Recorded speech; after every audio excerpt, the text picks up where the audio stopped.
உயிரே உயிரே உனக்காக பலிகளை ஏற்றேன் உனக்காக. உயிரே உயிரே உனக்காக பலிகளை ஏற்றேன் உமக்காக. இனித்தானே இறைவா இனித்தானே சிலுவையில் சுமந்தீர் இனித்தானே.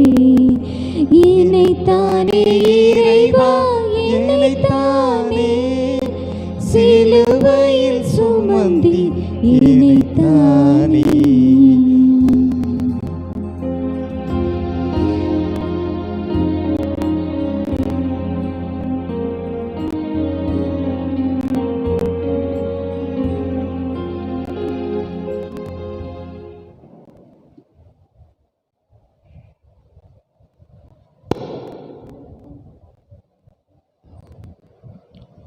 இயேசுவில் அன்பிற்குரிய சகோதர சகோதரிகளே,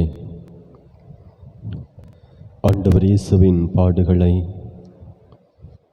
தியானிப்பதற்காக கூடியிருக்கிறோம். அவரது பாடுகளை நினைக்கும் பொழுது, தியானிக்கும் பொழுது நமது கஷ்டங்கள், வேதனைகள், பாடுகள், துன்பங்கள் எல்லாமே தூசு போன்று தோன்றும். ஏனெனில் அவை அனைத்தையும் தாங்கக்கூடிய அந்த மனதிடனை ஆண்டவர் நமக்கு தருகிறார். எனவே பக்தியுள்ள விதத்திலே இந்த சிலுவை பாதையினை, இந்த சிலுவை பாதையிலே நாம் பங்கேற்க இறை அருளை கேட்போம்.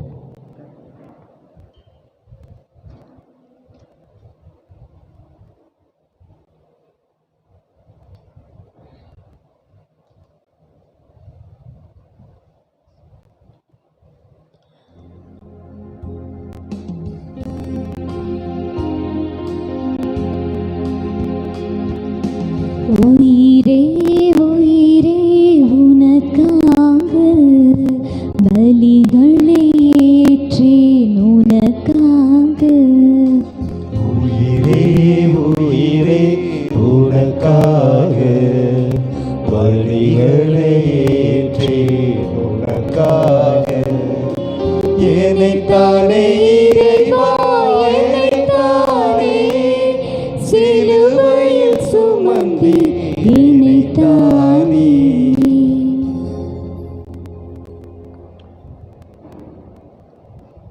இயேசுநாதர் சுவாமி பாடுபட்ட முதல் நிலை. திவ்ய இயேசுவே,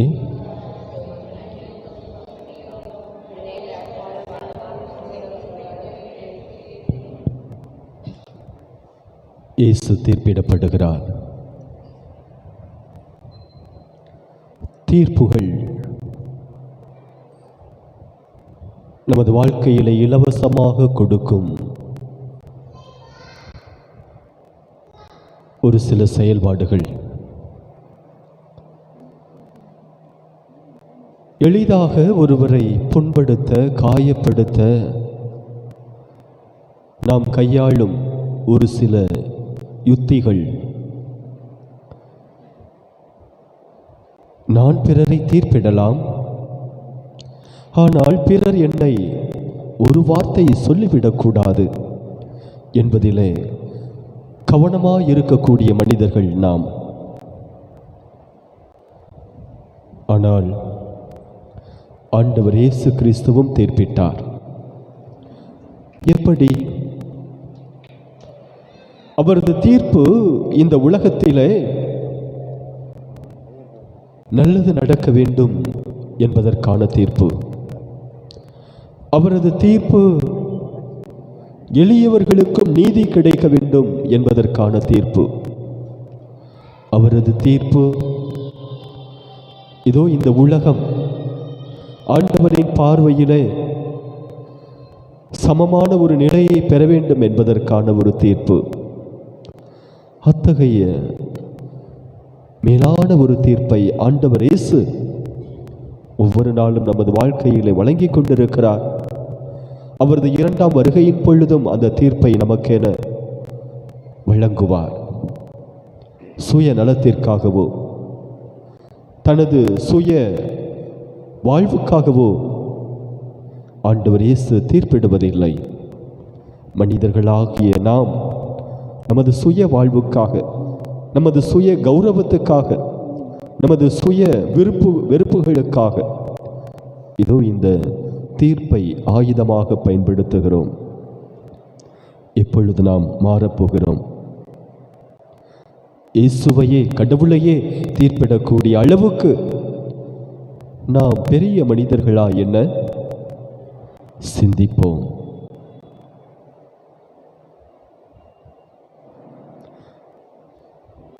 இறைவா, பல வேளைகளிலே நாங்கள்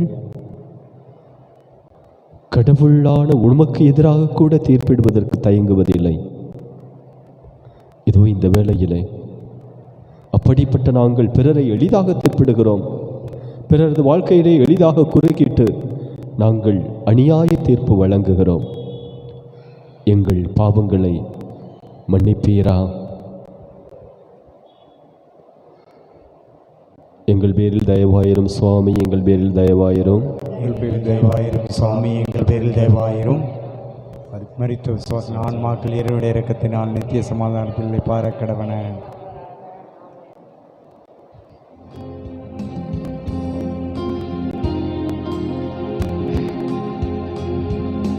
பலுவான சிலுவை ஏற்றுக்கொண்டேன், பாவி போலானேன் உனக்காக. பலுவான சிலுவை ஏற்றுக்கொண்டேன், பாவி போலானேன் உனக்காக. ஏனைத்தானே இறைவா, ஏனைத்தானே சிலுவையில் சுமந்தே ஏனைத்தானே.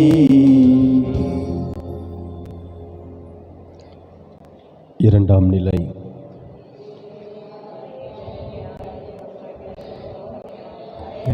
பார்மான சிலுவை சுமந்து கொண்டு உலகத்தை மீட்டு ரட்சித்தீர். இயேசு சிலுவையை சுமக்கிறார். சிலுவை அவமானத்தின் சின்னம் என்று கேள்விப்பட்டிருக்கிறோம். சிலுவை பாரமான ஒரு செயல்பாடு என்று கேள்விப்பட்டிருக்கிறோம். ஆக ஆண்டவர் இயேசு கிறிஸ்து இரண்டு வகையான சிலுவைகளை சுமக்கிறார். முதலாவதாக மரத்தாலான அந்த பாரமான சிலுவையினை, இரண்டாவதாக அவரது மனத்தை அழுத்தக்கூடிய ஏளன பேச்சுகள் என்ற சிலுவைகள், இல்லாது பொல்லாதது எல்லாம் பேசக்கூடிய அந்த சிலுவைகள், நீதியற்ற அந்த தீர்ப்பு என்ற சிலுவைகள் என ஆண்டவர் இயேசு கிறிஸ்து இரண்டு விதத்திலே சிலுவை சுமக்கிறார். இதோ நாம் நமது பிள்ளைகளை வளர்த்து கொண்டிருக்கிறோம். நமது பிள்ளை ஒரு சிறிய பாரத்தை ஏதும் சுமந்துவிடக்கூடாது. ஏதோ எனது பிள்ளை ஒரு சிறு வேலை கூட செய்யக்கூடாது,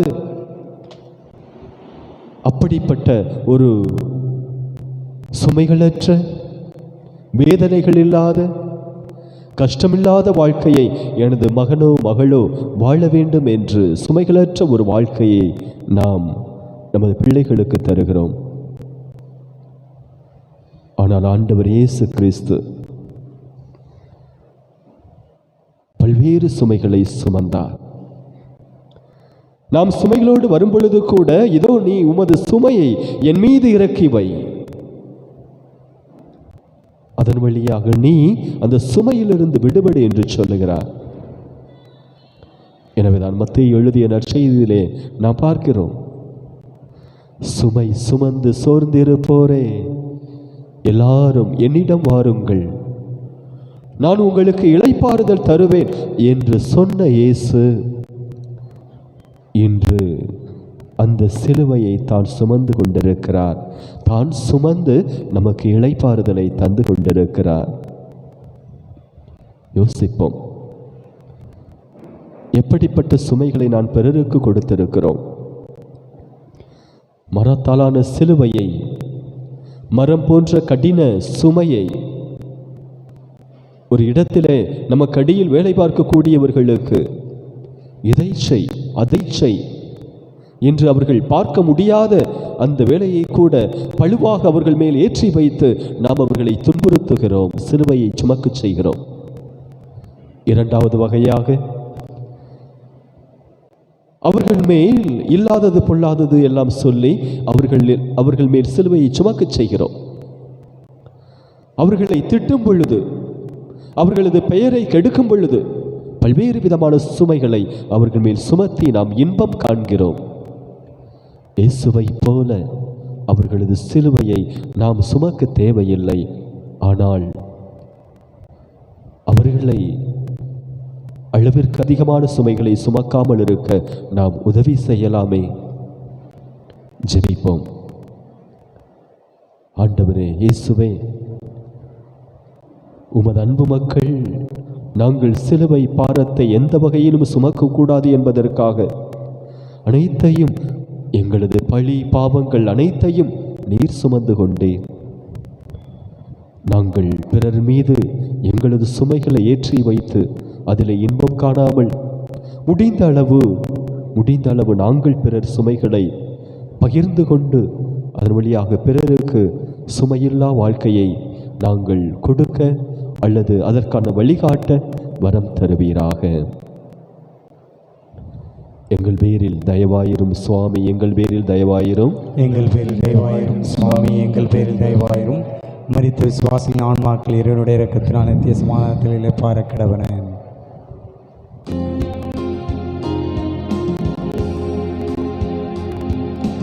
முதல் முறை விழுந்தேன் வலுவாலே, மீண்டும் எழுந்தேன் உனக்காக. முதல் முறை விழுந்தேன் வலுவாலே, மீண்டும் எழுந்தேன் உனக்காக. ஏனைத்தானே இறைவா, ஏனைத்தானே சிலுவையில் சுமந்தீர், ஏனைத்தானே. மூன்றாம் இலை. திவ்யேஸ்வரி அழைத்து வணங்கி மக்கள் நன்றி தோஸ்திரம் பண்ணிக்கிறோம். ஏனில் அச்சிஷ்ட பாரமான சிலுவையை சுமந்து உலகத்தை மீட்டு ரட்சித்தீர். இயேசு முதல் முறை கீழே விழுகிறார்.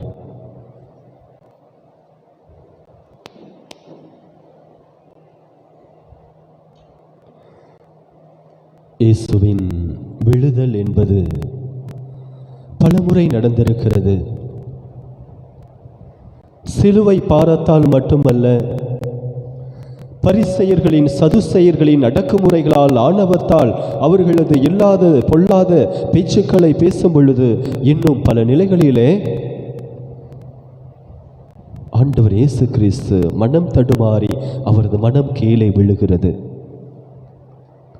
இருந்தாலும் பிறர், அதாவது அந்த மனித நேயமற்ற மனிதர்கள் பேசும் பொழுது ஒரு நிமிடம் அந்த மனமானது தடுமாறி கீழே விழுந்தாலும் மறுபடியுமாக எழுந்து நிற்கிறதே.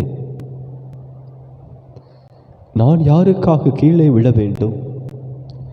என்னை அனுப்பியவர் என் தந்தை இருக்க, எனக்கென பணியை கொடுத்த எனது தந்தை இருக்க, அந்த பணியை முடிப்பதிலே நான் ஆர்வம் கொண்டிருக்கிறேன், தாகமாயிருக்கிறேன். நான் யாருக்காகவும் எதிலும் விழுந்தே கிடக்க மாட்டேன். ஒரு சில இந்த மனித தோற்றத்தை எடுத்ததனால், மனித உரு எடுத்ததனால், இதோ அந்த மனிதர்கள் பேசுகிற பேச்சுக்கு எனது மனம் ஒரு சில நேரங்களிலே தடுமாறினாலும், தடுமாறி கீழே விழுந்தாலும் மறுபடியுமாக எழுந்து நின்று நான் தந்தையினுடைய பணியை முடிப்பேன், விரைந்து முடிப்பேன் என்று ஆண்டவர் இயேசு கிறிஸ்து எழுகிறார்.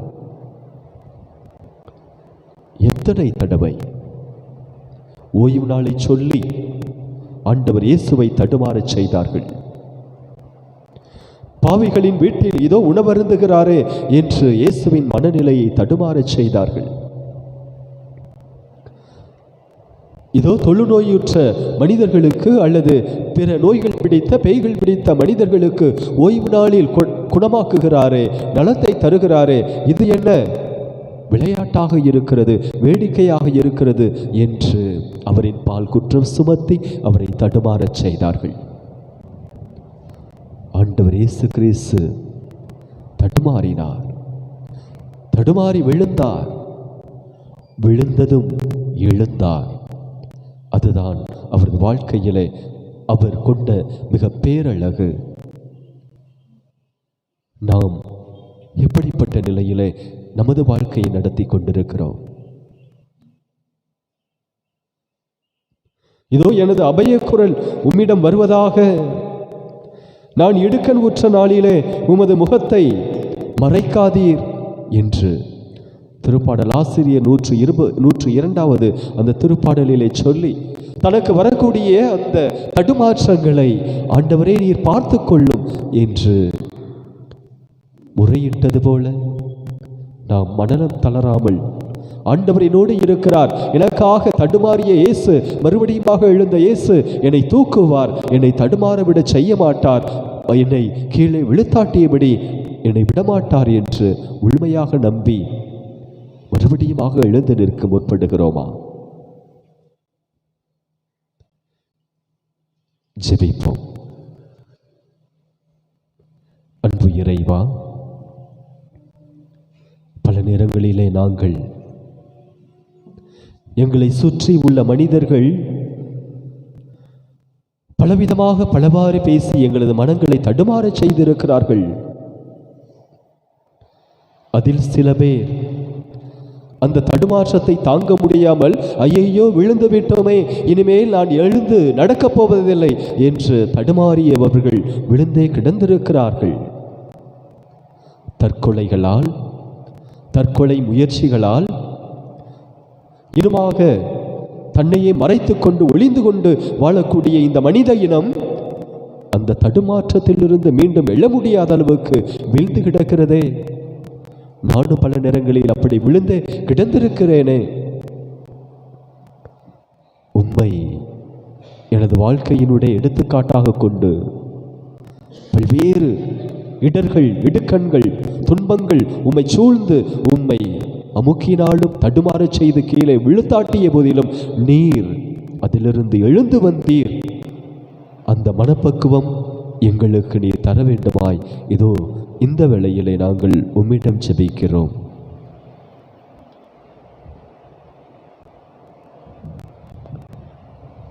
எங்கள் பேரில் தயவாயிரும் சுவாமி, எங்கள் பேரில் தயவாயிரும், எங்கள் பேரில் தயவாயிரும் சுவாமி, எங்கள் பேரில் தயவாயிரும். மரித்த விசுவாசிகள் ஆன்மாக்கள் இறைவனுடைய இரக்கத்தினால் நித்திய சமாதானத்தில் இளைப்பாற கடவன. ஆமென்.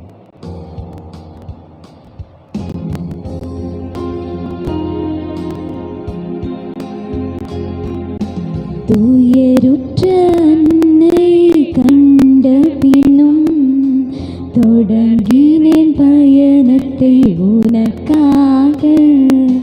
துயருற்ற அன்னை கண்ட பின்னும் தொடர்கின்றேன் பயணத்தை உனக்காக. ஏனைத்தானே இறைவா, ஏனைத்தானே சிலுவையில் சுமந்தி இணைத்தானே.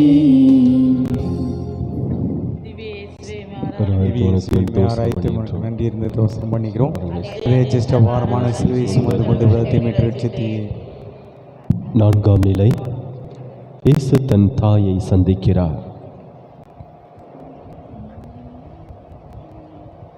தாயோடு உறவு என்பது, தாயோடு உறவாடல் என்பது நமது மனதிற்கு இதமாக இருக்கக்கூடிய ஒரு செயல்பாடு.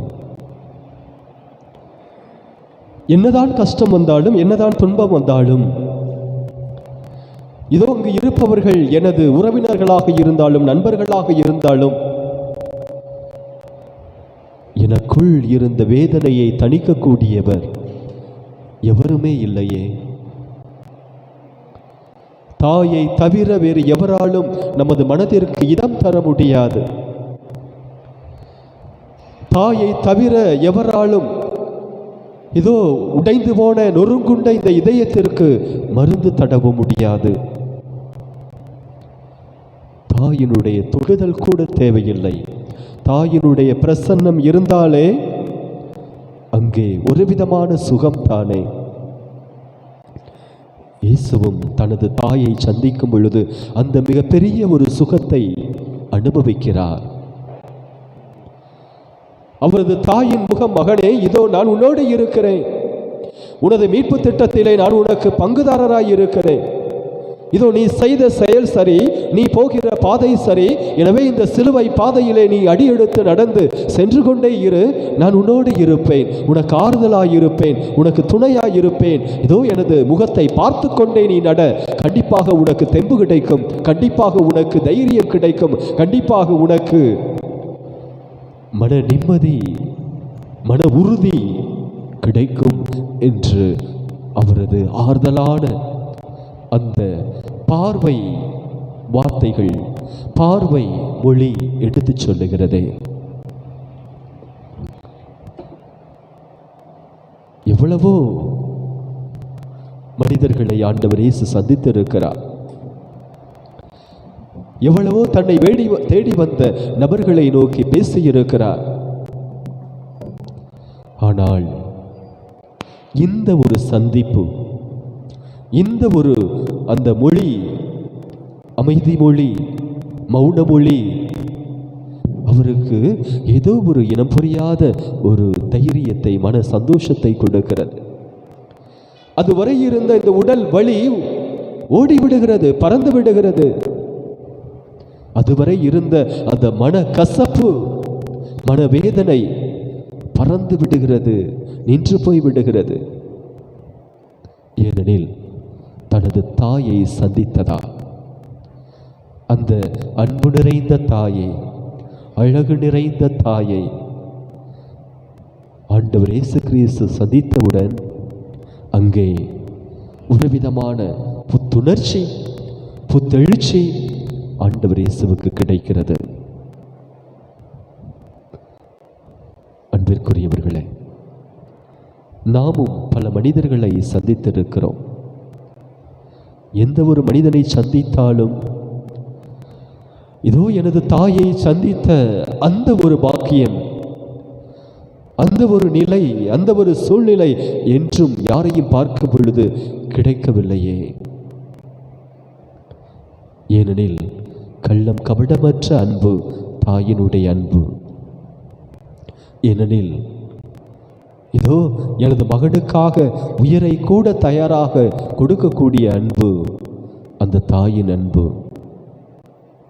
நமது தாய்மார்களை சிந்தித்து பார்ப்போம். 10 மாதம் சுமந்து நம்மை பக்குவமாய் ஆளாக்கி நம்மை வாழச் செய்து கொண்டிருப்பவர், வளரச் செய்து கொண்டிருப்பவர் நமது தாய். சிறு வயதிலே நமது நிலையை சற்றே யோசித்து பார்ப்போம். உடல்நிலை சரியில்லாத பொழுது ஒரு சிறிய துன்பம் வந்தாலும் ஓடோடி சென்று அதை தனது துன்பமாக ஏற்றுக்கொண்டு நம்மை சுற்றி நின்று இரவு முழுவதும் விழித்திருந்து நமக்காக அன்பு செய்த, நமக்காக அவரது அனைத்து வாழ்க்கையுமே தியாகம் செய்த நமது தாயை நினைத்து பார்ப்போம்.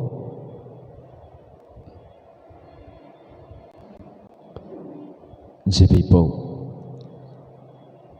அன்பு இயேசுவே, உமது தாயை நீர் சந்தித்த பொழுது அளப்பெரிய ஒரு மகிழ்ச்சியை பெற்றீர். துன்பமான சூழ்நிலையிலும் உமக்கு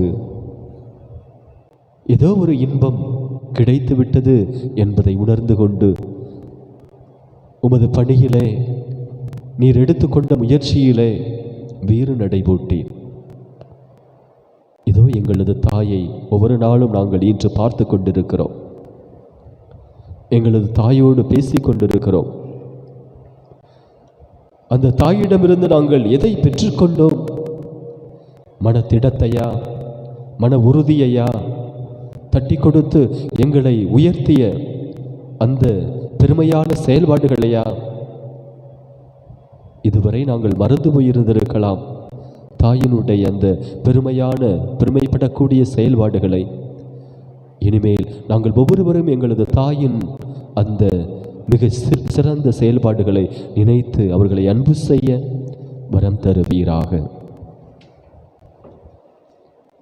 எங்கள் பேரில் தயவாயிரும் சுவாமி, எங்கள் பேரில் தயவாயிரும். எங்கள் பேரில் தயவாயிரும் சுவாமி, எங்கள் பேரில் தயவாயிரும். மரித்த விசுவாசிகளின் ஆன்மாக்கள் இறைவனுடைய இரக்கத்தினால் நித்திய சமாதானத்தில் இளைப்பாற கிடவன. ஆமென்.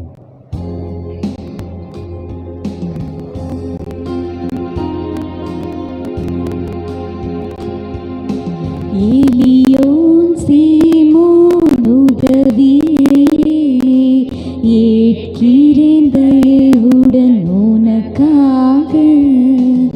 எளியோன் சீமோன் உதவியை ஏற்றேன் தயவுடன் உனக்காக. ஏனைத்தானே இறைவா, ஏனைத்தானே சிலுவையில் சுமந்தீர், ஏனைத்தானே. இயேசு கிறிஸ்து பாடுபட்ட 5ஆம் நிலை. திவ்யேசுவே ஆராயத்தை வணங்கி உமக்கு நன்றி என்ற தோத்திரம் பண்ணுகிறோம். என் நச்சிஷ்ட பாரமான சிலுவை சுமந்து கொண்டு உலகத்தை மீட்டு ரட்சித்தீர். இயேசு கிறிஸ்து சிலுவை சுமக்க சீரேனி உரனாகிய சீமோன் உதவி செய்கிறார். உதவி என்று சொன்னவுடன் நமக்கெல்லாம் நமது மனதில் தோன்றுவது, எதுக்கு இந்த வம்பு?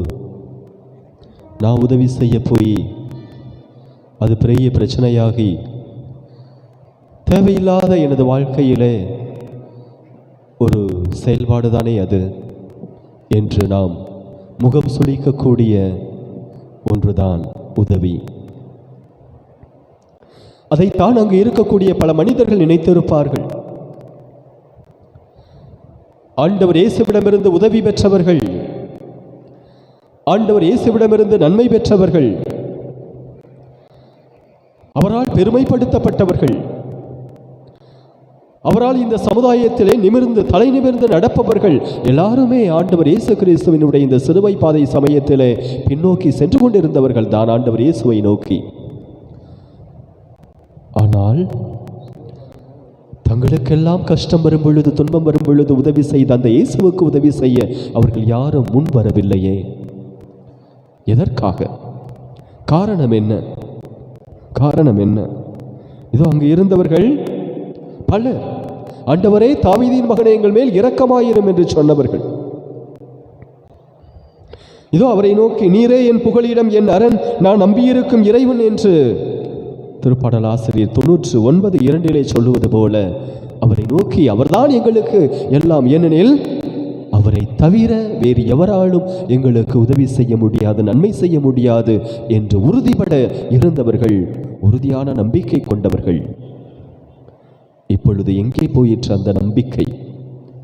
சீரேனை ஊரனாகிய சீமோனை தவிர உதவி செய்துவிட்டால் இதோ அங்கே இருப்பவர்கள் என்ன நினைப்பார்கள்? நீ என்ன வக்காலத்தா அப்படிங்கிற வார்த்தையை கேள்விப்பட்டிருக்கோம். ஒரு நீதியை நிலைநாட்டுவதற்காக நாம் எடுக்கக்கூடிய முயற்சிகளிலே பலர் முட்டுக்கட்டையாக இருந்து இப்படிப்பட்ட ஒரு வார்த்தையை சொல்லுவார்கள். நீ என்ன வக்காலத்தா, நீ என்ன உதவி செய்ய போற, நீ யார் அவனுக்கு உதவி செய்ய என்றெல்லாம் பல்வேறு விதமான பேச்சுக்களை இதோ பேசுவார்களே. எதற்கு வம்பு? ஏன் இந்த வம்பு? நான் ஒதுங்கிக் கொண்டு அப்படியே நான் போவேன், இவர் இப்படியே செல்லட்டும் என்றுதான் அந்த கூட்டத்திலே பாதி பேர் சென்று கொண்டிருக்கிறார்கள். ஆனால் சிறைநீபுரனாகிய சீமோன் எந்த ஒரு மனநிலையிலே அவர் உதவி செய்தார் என்று நமக்கு தெரியவில்லை. ஆனால் கண்டிப்பாக இயேசுவின் பாடுகளை பார்த்திருப்பார். முதல் நிலையிலே விழுகும் பொழுதே, முகங்குப்புற விழும் பொழுதே, ஆண்டவரே என்று அவரை தூக்கி இருந்திருப்பார். ஆனால் தொடக்கத்திலே அவருக்கு ஒரு விதமான தடை இருந்திருக்கும். இவ்வாறு பலர் மற்றவர்கள் யோசிப்பதைப் போல யோசித்திருந்திருப்பார். பிறர் என்ன சொல்லுவார்களோ, நான் ஏன் தூக்க வேண்டும், நான் ஏன் உதவி செய்ய வேண்டும் என்று நினைத்திருப்பார். ஆனால் இப்பொழுது வருவது வரட்டும் என்று அவர் தனது செயலிலே இறங்குகிறார். இனிமேல் என்னால் பொறுத்து கொண்டு இருக்க முடியாது. பாவம், ஒரு மனிதன் அனைவராலும் துன்புறுத்தப்படுகிறான், அனைவராலும் புறக்கணிக்கப்படுகிறார். எனவே என்னால் முடிந்த ஒரு உதவியை செய்வேன் என்று அங்கே அவருக்கு உதவி செய்கிறார். நாம் இந்த சமுதாயத்தில் பல சூழ்நிலைகளை எதிர்நோக்கி இருக்கிறோம். நல்லவர்கள், ஏழை எளியவர்கள், ஒன்றுமில்லாதவர்கள், இந்த சமுதாயத்தால் புறக்கணிக்கப்பட்டவர்கள், அவர்களுக்கு ஒரு நியாயம். பணம் படைத்தவர்கள், பதவி மோகத்தோடு வாழ்பவர்கள்,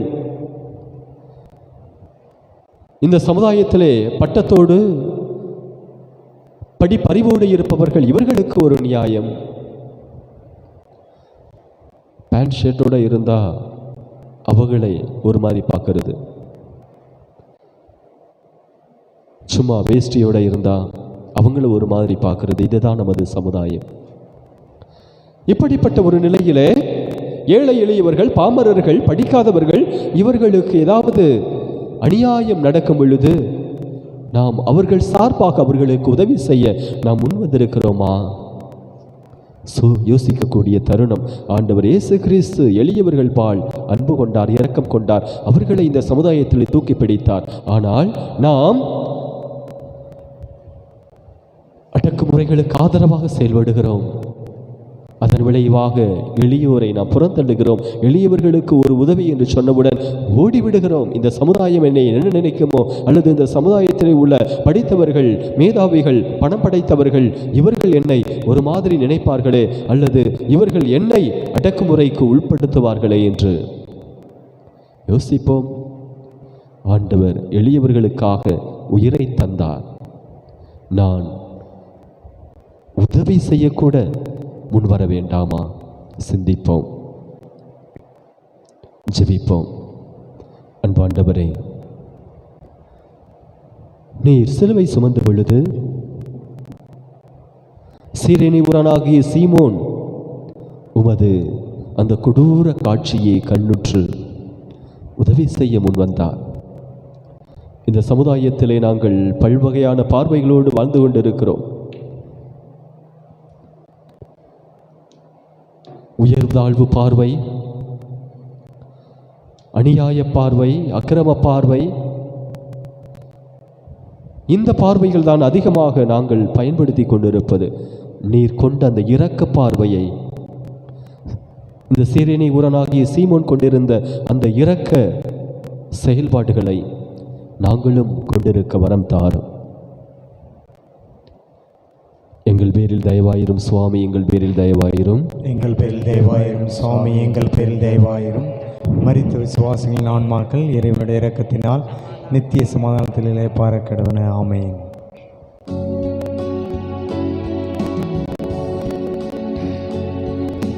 அன்பின் பரிசாயின் முகத்தை அவளுக்கு தந்தேன் உனக்காக. அன்பின் பரிசாயின் முகத்தை அவளுக்கு தந்தே உனக்காக. எனக்கானே இறைவா, எனக்கானே சிலுவையில் சுமந்தே எனக்கானே. ஆறாம் நிலை. இயேசுவின் முகத்தை வெரோனிகா துடைக்கிறார்.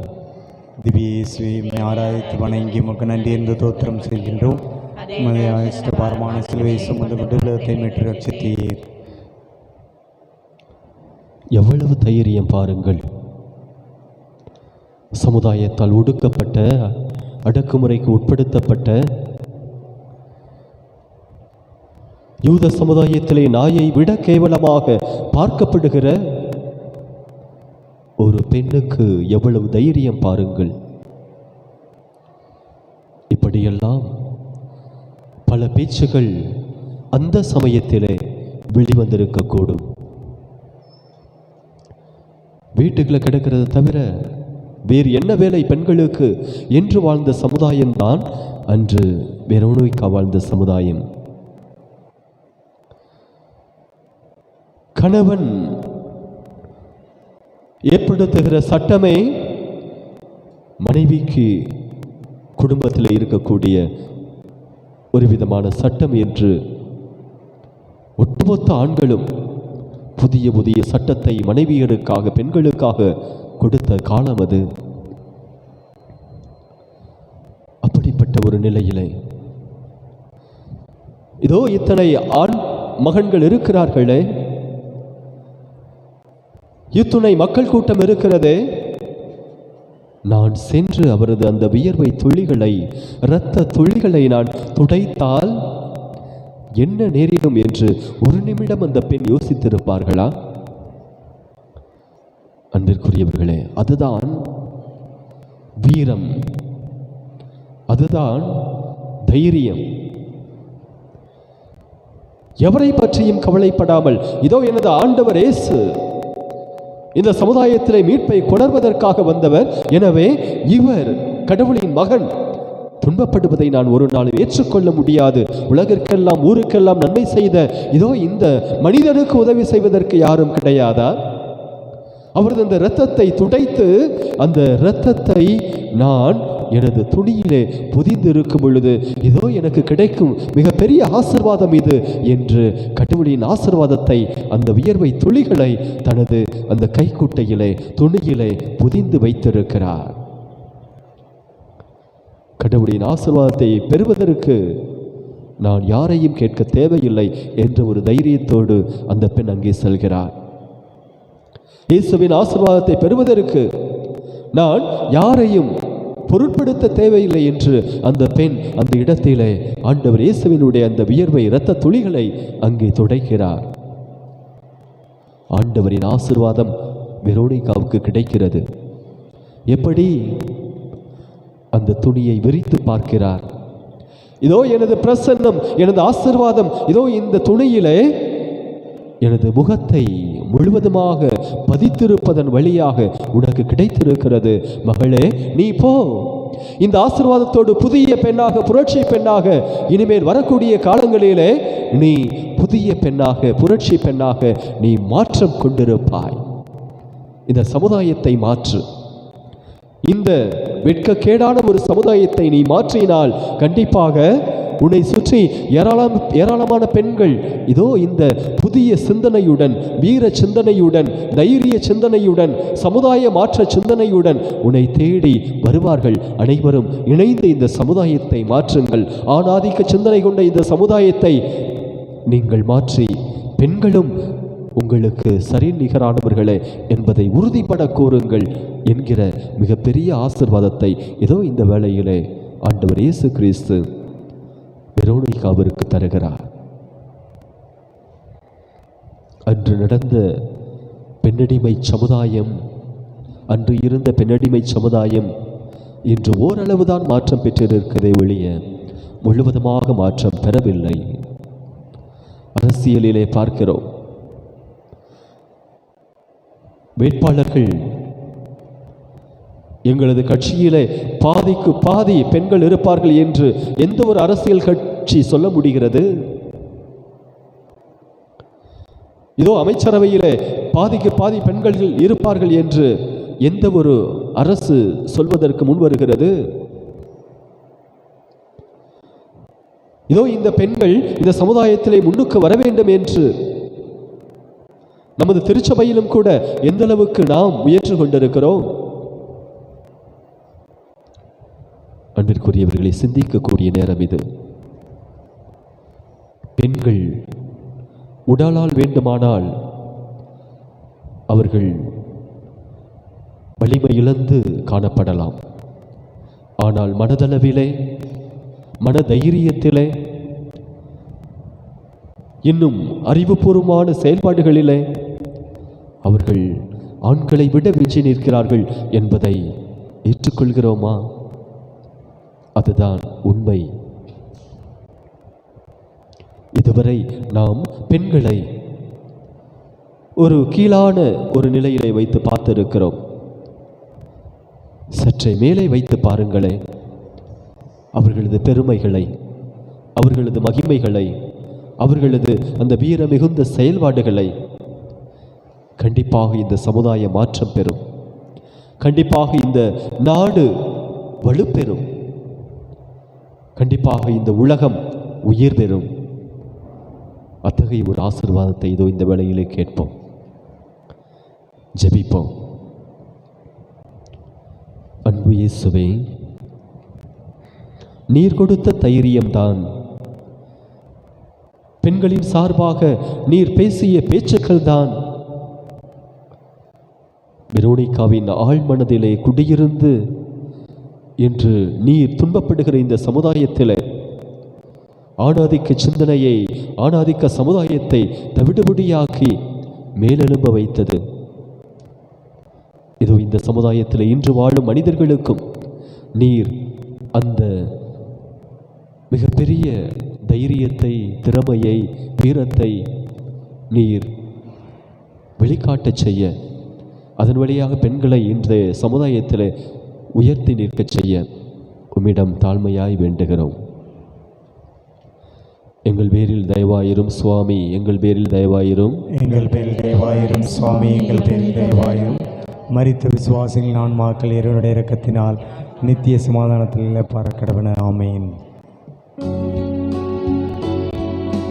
தாங்கிட முடியா துயராலே மீண்டும் விழுந்தேன் உனக்காக. தாங்கிட முடியா துயராலே மீண்டும் விழுந்தேன் உனக்காக. ஏனைத்தானே இறைவா, ஏனைத்தானே சிலுவையில் சுமந்தே, ஏனைத்தானே.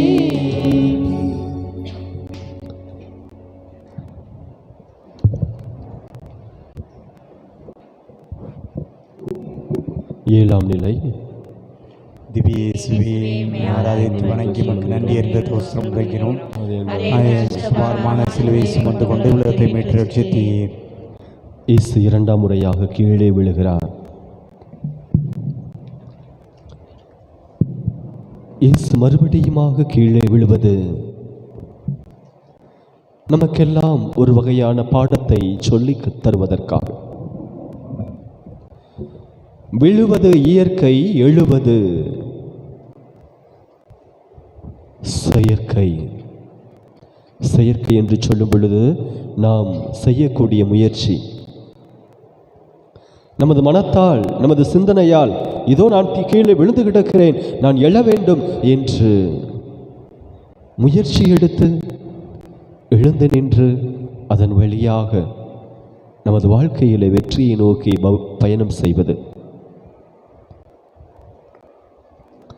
ஆண்டவர் இயேசு கிறிஸ்து இப்படி மறுமுறையும் கீழே விழுகிறாரே, அவருக்கு சக்தி இல்லையா?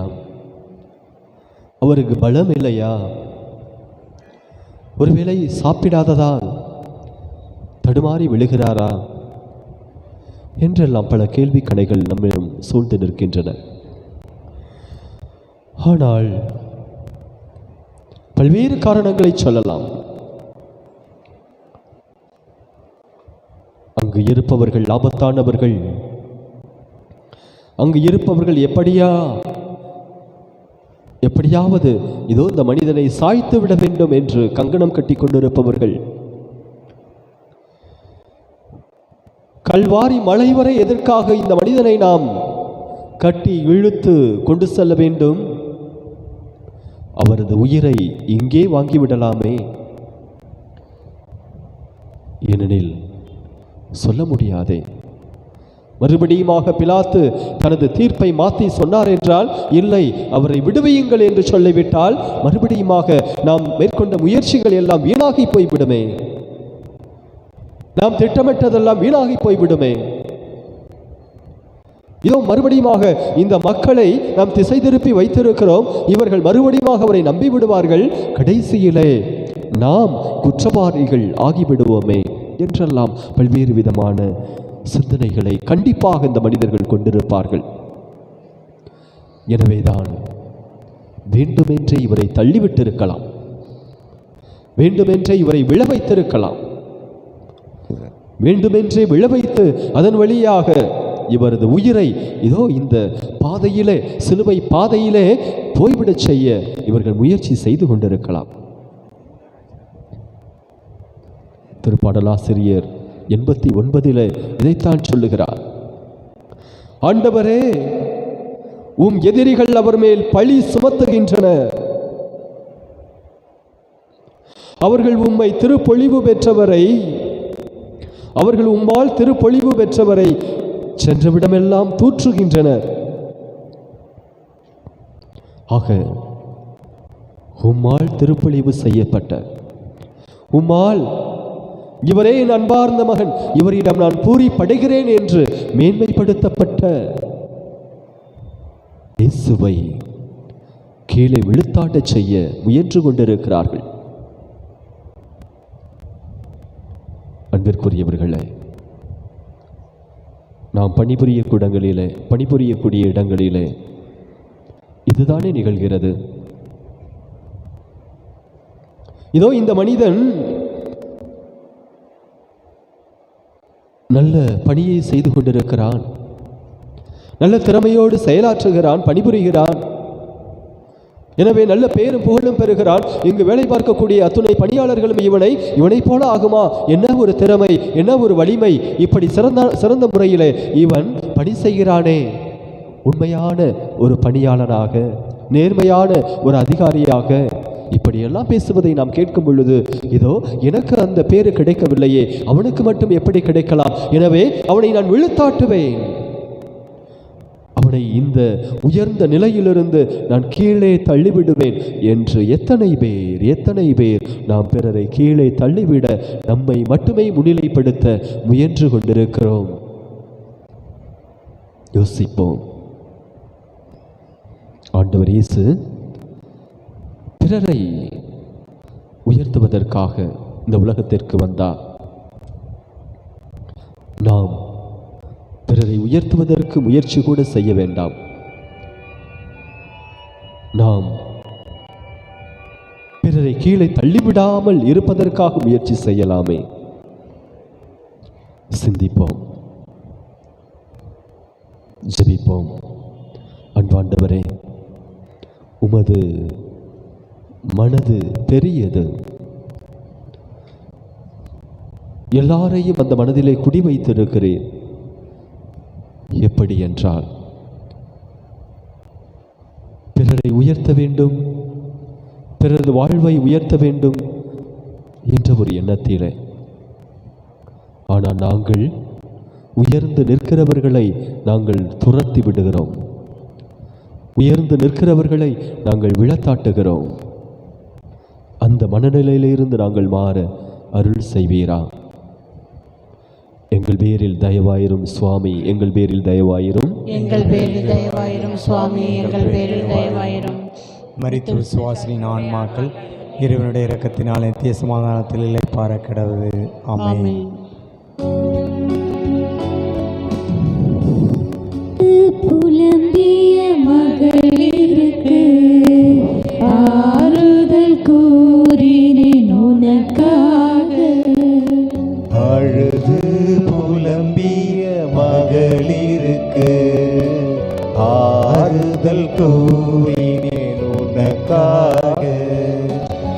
எனக்கானே இறைவா, எனக்கானே சிலுவையில் சுமந்தே எனக்கானே. 8ஆம் நிலை.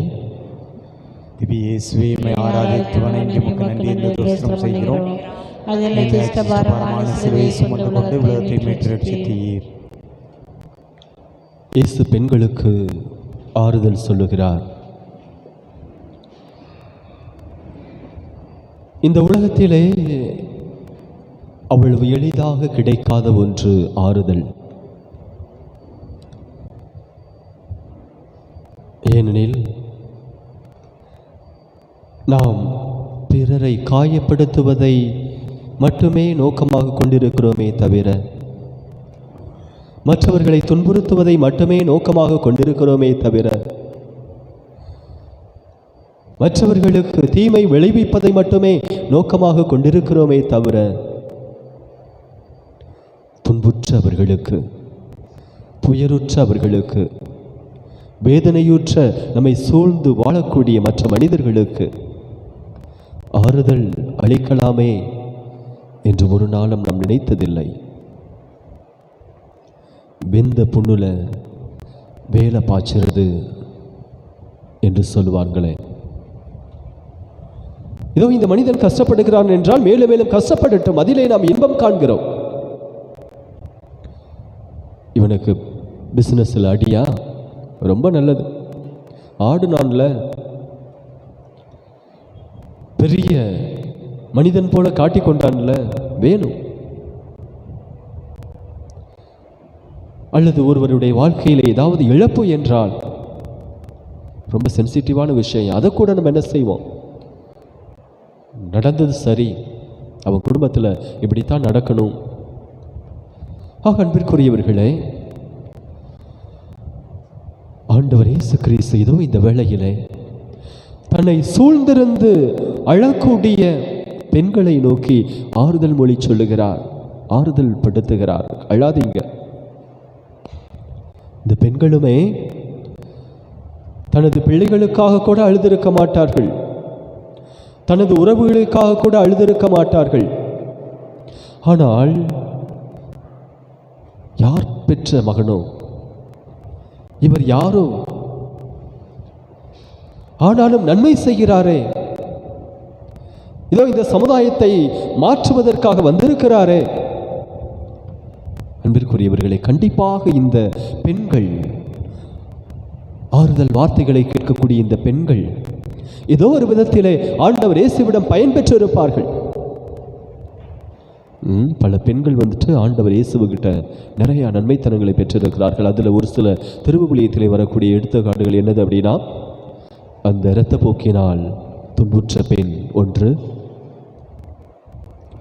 இனமாக அந்த பாவியான பெண், நறுமண தைலம் பூசிய பெண் ஒன்று, அடுத்து விபசாரத்திலே பிடிபட்ட பெண். இப்படிப்பட்ட பல பெண்களுக்கு ஆண்டவர் ஏற்கனவே பல நல்ல ஒரு விடியலை கொடுத்திருக்கிறார். அவர்களது வாழ்க்கையிலே அவர்கள் எழுந்து நடப்பதற்கு, இந்த சமுதாயத்தை எதிர்கொள்வதற்கு தேவையான ஆற்றலை கொடுத்திருக்கிறார். இதோ உங்களிலே பாவம் இல்லாதவன் முதல் கல் எறியட்டும் என்று சொன்னவுடன் அங்கு இருந்த பாவிகளான மற்ற அனைத்து மனிதர்களும் அந்த இடத்தை ஓடிவிடுகிறார்கள், அந்த இடத்தை விட்டு ஓடிவிடுகிறார்கள். இதோ இந்த பெண் ஆறுதல் படுகிறார், ஆறுதலான ஒரு நிலையை இவர் கண்டடைகிறார். இதோ எனக்கு இவர் ஆறுதல் கொடுத்திருக்கிறாரே, நான் இவருக்கு ஆறுதல் சொல்ல வேண்டாமா என்று அந்த பெண் அந்த இடத்தை நோக்கி வந்திருக்கலாம். இவ்வாறு அங்கு சூழ்ந்திருந்த அனைத்து பெண்களுமே ஆண்டவருக்கு ஏதோ ஒரு விதத்திலே காயப்பட்டவர்களாய், அவரது பாடுகளை அனுபவிப்பவர்களாய் அழுது புலம்பிக் கொண்டிருந்த அந்த சூழ்நிலையிலே மறுபடியுமாக ஆண்டவர் ஆறுதல் கொடுக்கிறார். ஏற்கனவே பல ஆறுதல் நன்மைகளை பெற்றிருந்த அவர்கள் இப்பொழுதும் ஆறுதலை பெறுகிறார்கள். அன்பிற்குரியவர்களே, ஆண்டவர் இயேசுவை தேடி செல்லக்கூடிய ஒவ்வொருவர்களுக்கும் ஆண்டவர் இயேசு ஆறுதல் சொல்லுகிறார். எவ்வளவு கஷ்டமாக இருந்தாலும் சரி, எவ்வளவு துன்பகரமான சூழ்நிலையாக இருந்தாலும் சரி, ஒரு சில பேரை பார்க்குறோம், கோயிலுக்கு போவாங்க, கோயில் போய் கொஞ்ச நேரம் அமைதியாக கடவுள்கிட்ட கண்ணீர் விட்டு ஜெபிப்பாங்க, ஆறுதல் பெறுவார்கள். கொஞ்ச நேரம் கோயிலில் உட்கார்ந்துருந்தேன், மனசுக்கு நிம்மதியாக இருந்துச்சு, மனசுக்கு ஒரு ஆறுதலாக இருந்துச்சு.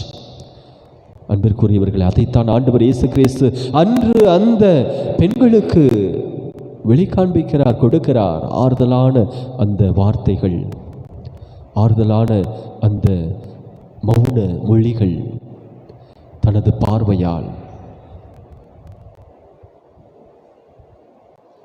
ஜெபிப்போம். அன்பாண்டவரே, எங்களை சுற்றி பல்வேறு விதமான செயல்பாடுகள் நடந்து கொண்டிருக்கின்றன. பலர் காயப்பட்ட உள்ளத்தோடு, நொறுங்குண்ட இதயத்தோடு வாழ்ந்து கொண்டிருக்கிறார்கள். ஆனால் நாங்கள் அவங்க கஷ்டப்படுறது நல்லதுதான் என்ற பல நேரங்களில் நினைத்து அவர்களுக்கு அவர்களது கஷ்ட சமயத்திலே, துன்ப சமயத்திலே ஆறுதலை கொடுக்காமல் இருந்திருக்கிறோம். இதோ இந்த வேளையிலே பிறர் கஷ்டப்படுவதை பார்க்கும் பொழுது ஆறுதல் அளிக்கக்கூடிய அன்பின் கருவிகளாய் எங்களை மாறச் செய்வீராக. ஆமென். எங்கள் பேரில் தயவாயிரும் சுவாமி, எங்கள் பேரில் தயவாயிரும். எங்கள் பேரில் தயவாயிரும் சுவாமி, எங்கள் பேரில் தயவாயிரும். மரித்த விசுவாசிகள் ஆன்மாக்கள் இறைவனுடைய இரக்கத்தினால் நித்திய சமாதானத்தில் இளைப்பாற கிடவது. ஆமென்.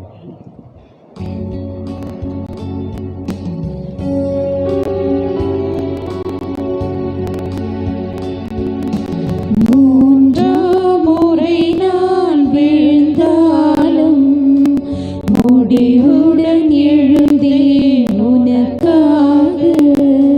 மூன்றாம் முறை நான் விழுந்தாலும் முடிவுடன் எழுந்தேன் உனக்காக. ஏனைத்தானே இறைவா, ஏனைத்தானே சிலுவையில் சுமந்தே, ஏனைத்தானே. 9ஆம் நிலை.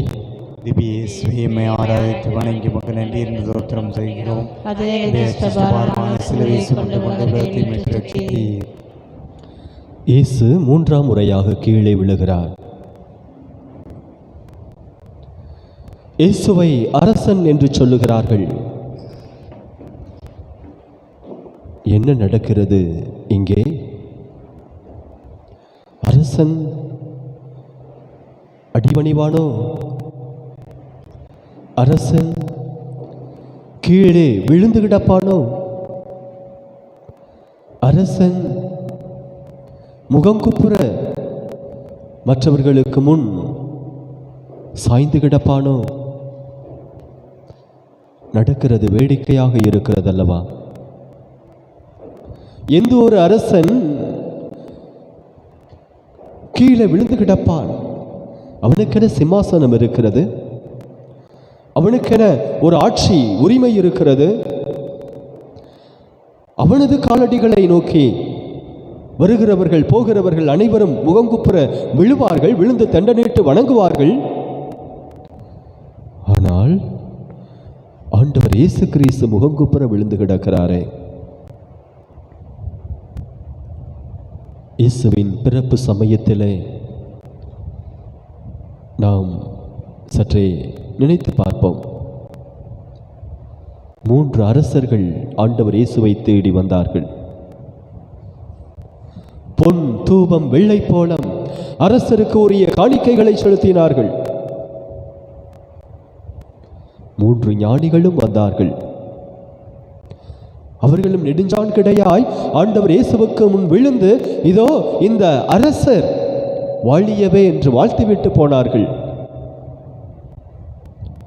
ஆனால் பாருங்கள், அந்த அரசர் என்று முகங்குப்புற விழுந்து கிடக்கிறாரே.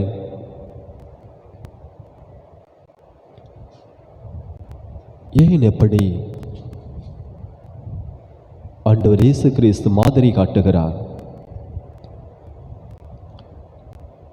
பெரிய வியாழன் என்று நாம் அந்த பாதம் கழுவக்கூடிய நிகழ்ச்சியிலே இதனை நினைவு கூறுகிறோம்.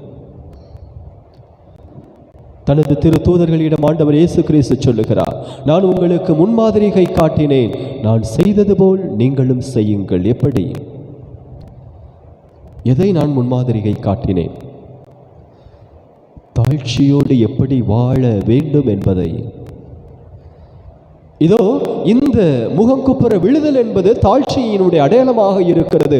ஆண்டவர் இயேசு கிறிஸ்து தாழ்ச்சியோடு வாழுகிறார், தாழ்ச்சியோடு இருக்கிறார். இன்னுமாக தந்தை சொல்லக்கூடிய அத்துணை வார்த்தைகளையும் கேட்டு கடைபிடிப்பவராக தாழ்ச்சியோடு இருந்து அதன் வழியாக இந்த மானுட குலத்துக்கு ஒரு எடுத்துக்காட்டான ஒரு வாழ்க்கையை வாழ்ந்துவிட்டு போயிருக்கிறார். நான் உங்களுக்கு இந்த தாழ்ச்சி என்கிற ஒரு மாதிரியை காட்டினேன், நீங்களும் அவ்வாறே தாழ்ச்சியோடு இருங்கள் என்று சொல்லுகிறார். பிலிப்பியருக்கு எழுதிய திருமுகத்திலே புனித பவுல் 2வது அதிகாரம் 6வது இறைவசனத்திலே இதைத்தான் சொல்லுகிறார். கடவுள் தன்மையில் விளங்கிய அவர் அத்தன்மையை வலிந்து பற்றி கொண்டிருக்க வேண்டியதொன்றாக கருதவில்லை. மாறாக அடிமையின் தன்மை பூண்டு சாவை ஏற்கும் அளவுக்கு, அதுவும் சிலுவை சாவையை ஏற்கும் அளவுக்கு கீழ்ப்படிபவரானார். கீழ்ப்படிதல் தாழ்ச்சியினுடைய ஒரு அடையாளம். சாவை ஏற்றுக்கொள்ளுதல் தாழ்ச்சியினுடைய ஒரு அடையாளம். மனித நிலைக்கு வருதல், மனித நிலைக்கு தாழ்ந்து செல்லுதல் தாழ்ச்சியினுடைய அடையாளம். அதைத்தான் இந்த நிலை நமக்கு சுட்டி காண்பிக்கிறது. தாழ்ச்சியோடு ஆண்டவர் இயேசு கிறிஸ்து வாழ்ந்தாரே, நாம் இப்படிப்பட்ட ஒரு நிலையிலே வாழ்ந்து கொண்டிருக்கிறோம்.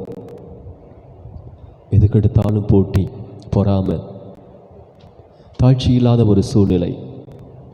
நமது குடும்பத்தை எடுத்துக்கொள்வோம். குடும்பத்திலே கணவன் மனைவி இருக்கிறார்கள் என்றால் ஒருவருக்கொருவர் விட்டு கொடுத்து தாழ்ச்சியோடு சென்றால்தான் அந்த குடும்பம் மிக சிறப்பாக வளரும், வாழும். பிள்ளைகள் அதன்படி நடப்பார்கள், தந்தை தாயுடைய அந்த வழிமுறைப்படி நடப்பார்கள். ஆனால் நாம் எப்படிப்பட்ட ஒரு எடுத்துக்காட்டான வாழ்வை பெற்றோர்களாகிய நாம் நமது பிள்ளைகளுக்கு எடுத்துச் சொல்லுகிறோம், காட்டுகிறோம். தாழ்ச்சியோடு விட்டு கொடுத்து போகும் பொழுது அங்கு நமது குடும்பத்தினுடைய மாட்சி துளிர் விடுகிறது. யோசிப்போம், ஜெபிப்போம். அன்பாண்டவரே இயேசுவே, தாழ்ச்சி என்கிற ஒரு புண்ணியத்தை, மணி மகுடத்தை நீர் தலையிலே சூட்டி அதன் வழியாக ஒரு அரசனுக்கு உரிய அடையாளம் இதுதான் என்பதை எங்களுக்கு வெளிப்படுத்தி இருக்கிறேன். ஆனால் நாங்கள் அதை கண்டுகொள்ளாமல் தாழ்ச்சி என்கிற ஒரு புண்ணியத்தை நாங்கள் எங்களது வாழ்க்கையினுடைய மையமாக கொள்ளாமல் போட்டியால், பொறாமையால் பிற மனிதர்களை நாங்கள் எதிரிகளாக பாவித்து கொண்டு ஒரு மன அமைதியில்லாத ஒரு சூழ்நிலையில் வாழ்ந்து கொண்டிருக்கிறோம். தாழ்ச்சியோடு வாழ்ந்து அதன் வழியாக எங்களது குடும்ப மகிழ்ச்சியை நாங்கள் மீட்டெடுக்க வரம் தருவீரா? எங்கள் பேரில் தயவாயிரும் சுவாமி, எங்கள் பேரில் தயவாயிரும். எங்கள் பேரில் தயவாயிரும் சுவாமி, எங்கள் பேரில் தயவாயிரும். மரித்த விசுவாசிகளின் ஆன்மாக்கள் இறைவனுடைய இரக்கத்தினால் நித்திய சமாதானத்தில் இளைப்பாற கடவது. ஆமென்.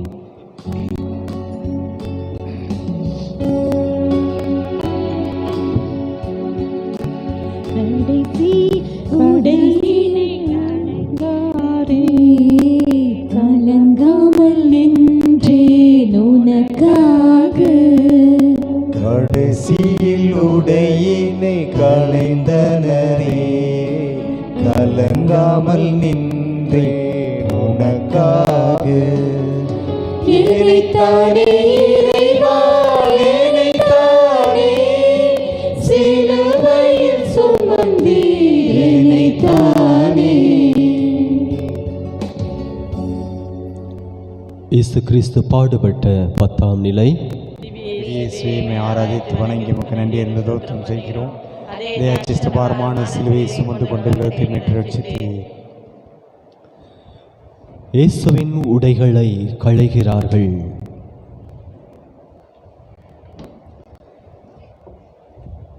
வெளி ஓரங்களிலே ஒரு சில நேரங்களிலே நாம் பார்த்திருக்கலாம்.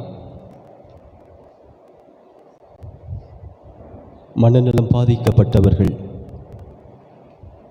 உடை இல்லாமல், ஒட்டு துணி இல்லாமல் கூட போவார்கள், வருவார்கள். அவர்களை பார்த்தாலே ஒருவித பயம் தொற்றிக்கொள்ளும். அவர்களை பார்த்தாலே ஒரு வகையான அருவருப்பு நமது மனதிலே வந்து போகும். அவர்களை பார்த்தாலே நாலடி தள்ளி நின்று போக வேண்டும் என்று தோன்றும். ஆக ஆடையில்லாத மனிதன் இப்படிப்பட்ட அடையாளங்களை கொண்டிருக்கிறானே. ஆடையில்லாத மனிதனுக்கு நாம் கொடுக்கக்கூடிய மரியாதை இவ்வளவுதான். இப்பொழுது நமது ஆண்டவர் இயேசுவும் ஆடை இல்லாமல் இருக்கிறார். ஆடையை களைகிறார்கள். அவர்கள் நினைத்திருந்தால் ஆடையோடு சிலுவையிலே அறைந்திருக்கலாம். அவர்கள் நினைத்திருந்தால் சரி சாக போறார் தானே, நல்ல புதுசா உடை வாங்கி, ஏன்னா நல்லதொரு பேரு வாங்கியவர், எல்லா மக்களாலும் பின்பற்றப்பட்டவர், ஒரு பெரிய மனிதர் என்று சொல்லி அவரை ஆடையோடு, புதிய ஆடையோடு வழி அனுப்பி வைத்திருக்கலாம். ஆனால் எதற்காக முழுவதுமாக ஆடைகளை களைகிறார்கள்? இறப்பு சமயத்திலே பார்த்திருப்போம். ஒரு மனிதரை அடக்கம் செய்யும் பொழுது அந்த புதிய துணிகளை போட்டு ஒரு சில இடங்களில் அடக்கம் பண்ணுவாங்க. ஆக அப்படிப்பட்ட ஒரு சமுதாய நிலையை இங்கே மாற்றுகிறார்கள். அவரது ஆடைகளை களைகிறார்கள் உயிரோடு இருக்கும் பொழுதே. அப்படி என்றால் ஒரு பைத்தியக்காரனாக ஆண்டவர் இயேசுவை சித்தரிக்கிறார்கள். ஒரு அவமானத்தினுடைய ஒரு மனிதனாக அவரை இங்கே படம் பிடித்து காட்டுகிறார்கள். இவ்வளவு நாள் எல்லாம் கூட்டம் கூட்டமா போனீங்களே, ஆண்டவரே, தாவீதின் மகனே, அரசரே, மீட்பரே, மெசியாவே அப்படின்ட்டு. இந்த பாருங்க, ஒன்றும் இல்லை, மீட்பரும் இல்லை, மெசியாவும் இல்லை, இதோ இவர் ஒரு பைத்தியக்காரர் என்று அங்கே இருப்பவர்கள் இந்த ஆடைகளை கழுவுவதன் வழியாக அவருக்கு பைத்தியக்காரன் என்ற ஒரு பட்டத்தை சூட்டுகிறார்கள். ஏற்கனவே அன்பிற்குரியவர்களே, எப்படியெல்லாம் இவரை அவமானப்படுத்த முடியுமோ அப்படியெல்லாம் அவமானப்படுத்தி இருக்கிறாங்க. இவன் ஒரு பேய்களின் தலைவன், பெயல்செபூலை கொண்டு பேய்களை ஓட்டுகிறான் என்று பேய் ஓட்டுகிறவனாக சித்தரித்தார்கள், அவமானப்படுத்தினார்கள். இதோ இவன் ஒரு பெருந்தீனிக்காரன் என்று அந்த பரிசேயர்களும் சதுசேயர்களும் இவரை அவமானப்படுத்துகிறார்கள். இனுமாக இவனும் ஒரு பாவி என்றார்கள். ஏனெனில் பாவிகளின் வீட்டிலே உணவருந்த செல்லுகிறான், பாவிகளோடு உரையாடுகிறான், பாவிகளோடு நடமாடுகிறான். எனவே இவனும் பாவி என்று அங்கே இவரை அவமானப்படுத்துகிறார்கள். இந்த அவமானங்களுக்கெல்லாம் உச்சகட்ட அவமானம்தான் இந்த ஆடை களையக்கூடிய ஒரு அவமானம். பைத்தியக்காரனாக இங்கே சித்தரிக்கிறார்கள். அன்பிற்குரியவர்களே, ஆடை அவமானத்தின் சின்னமாக, ஆடை இல்லாதது அவமானத்தின் சின்னமாக பார்க்கப்பட்ட நிலையிலே ஆண்டவர் இயேசு கிறிஸ்து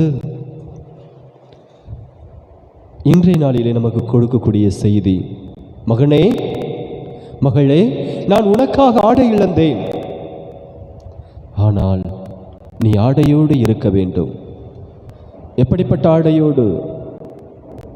டீசென்டான ஆடையை உடுத்துங்க. ஃபேஷன் அப்படிங்கிற பேரில் எப்படியோ ஆடைகள் வரலாம்.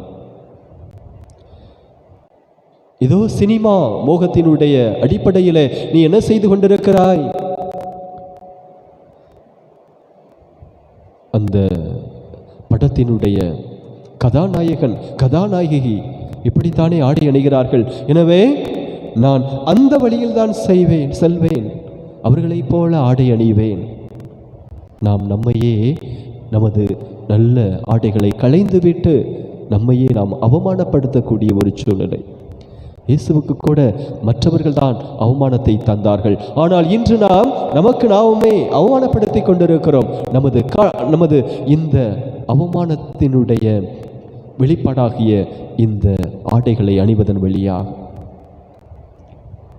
சரியான ஆடைகளை உடுத்தும் பொழுது சரியான பார்வையிலே நாம் செல்லுகிறோம். சரியான பார்வை பிறரிடமிருந்து நமக்கு கிடைக்கிறது, வருகிறது.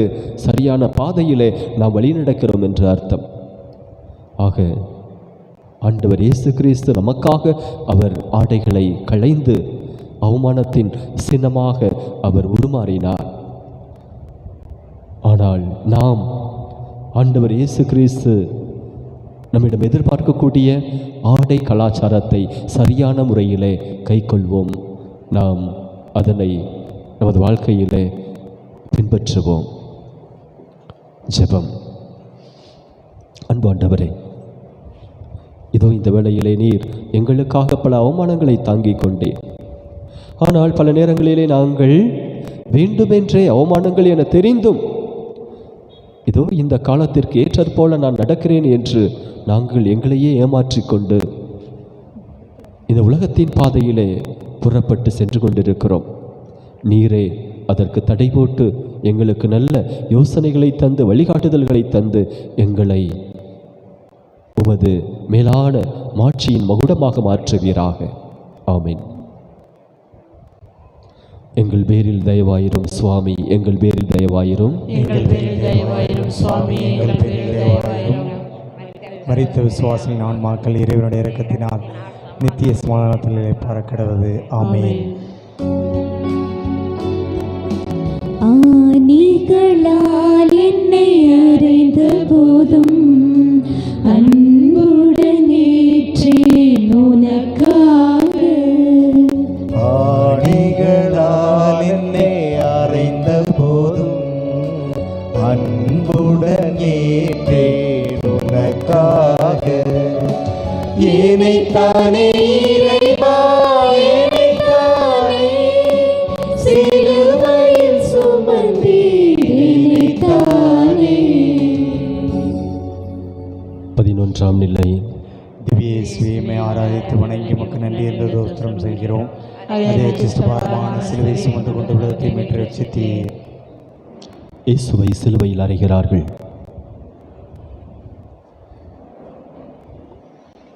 சிலுவையில் அறையக்கூடியது அந்த நிகழ்வு யூத கலாச்சாரத்திலே புதிது கிடையாது. குற்றம் செய்பவர்கள் தண்டனை அனுபவிக்க வேண்டும் என்று அவர்கள் சட்டம் கூறுகிறது. குற்றம் செய்தவர்கள் மட்டுமே தண்டனை அனுபவிக்க வேண்டும் என்று சட்டம் கூறுகிறது. ஆனால் குற்றமற்ற இந்த மனிதருக்கு எதற்காக இப்படிப்பட்ட ஒரு சிலுவை தண்டனை? தொடக்கத்திலிருந்து கடைசி வரை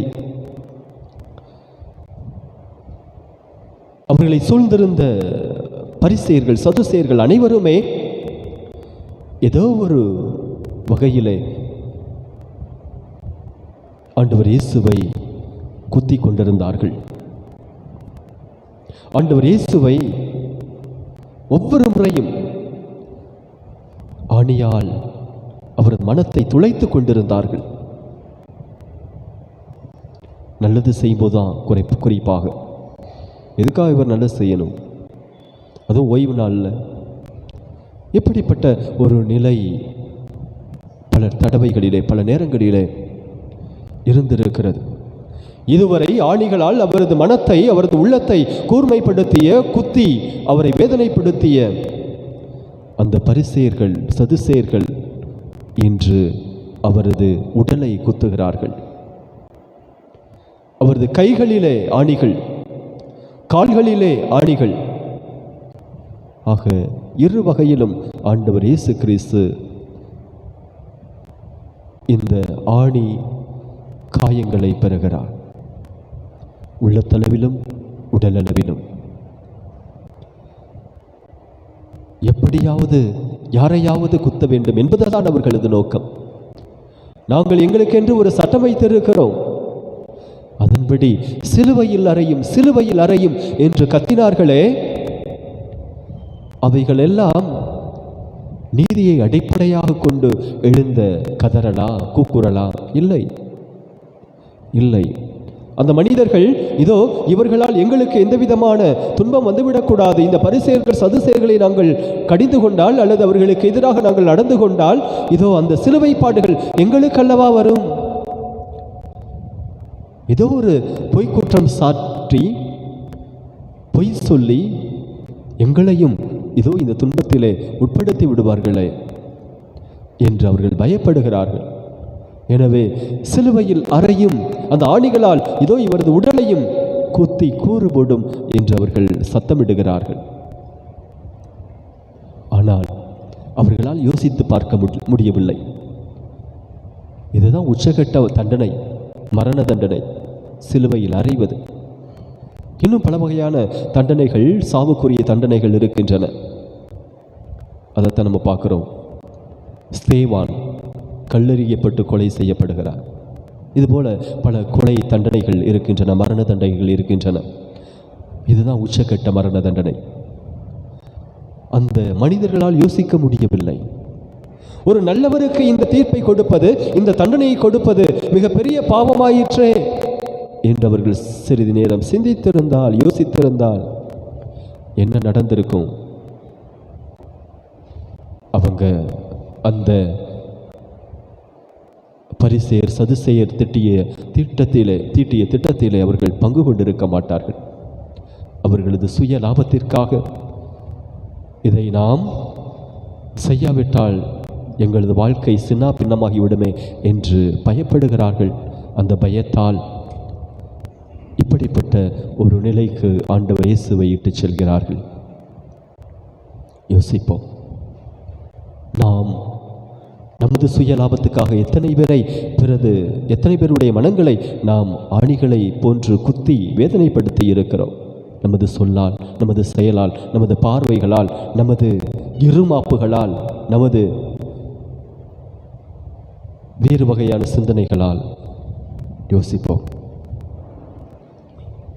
ஜெபிப்போம். அன்பாண்டவரே, உம்மை கூர்மைப்படுத்துவதற்கு, ஆணிகளால் உமது உடலை துளைப்பதற்கு, குற்றமற்ற உமக்கு வேதனை தருவதற்கு பலர் துடித்து கொண்டிருந்தார்கள்.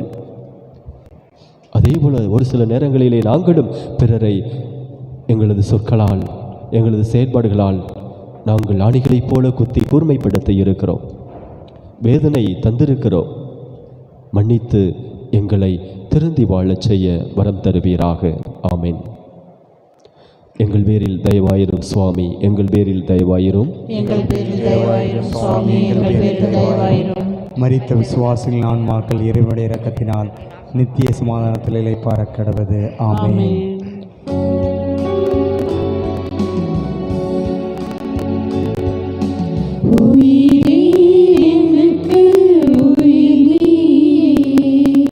உயிரையும் தந்தேன் உனக்காக, உயிரே எனக்கு உயிர் நீயே, உயிரையும் தந்தே உனக்காக. என்னைத்தானே இறைவா, என்னைத்தானே சிலுவையில் சுமந்தீர், என்னைத்தானே. இயேசுநாதர் சுவாமி பாடுபட்ட 12ஆம் நிலை. திவ்ய இயேசுவை ஆராதித்து வணங்கி உமக்கு நன்றி ஸ்தோத்திரம் செய்கிறோம். ஏனெனில் பாரமான சிலுவையை சுமந்து கொண்டு உலகத்தை மீட்டு ரட்சித்தீர். இயேசு சிலுவையில் உயிர் விடுகிறார். திருப்பாடல் 50 15வது வசனத்திலே பார்க்கிறோம். துன்ப வேளையில் என்னை கூப்பிடுங்கள், உங்களை காத்திடுவேன், அப்போது நீங்கள் என்னை மேன்மைப்படுத்துவீர்கள்.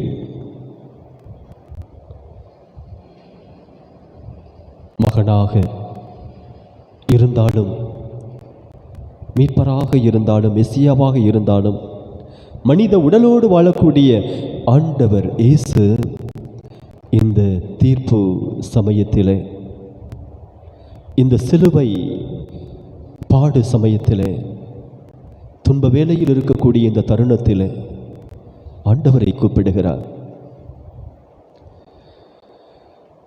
என் இறைவா, என் இறைவா, ஏன் என்னை கைவிட்டீர்?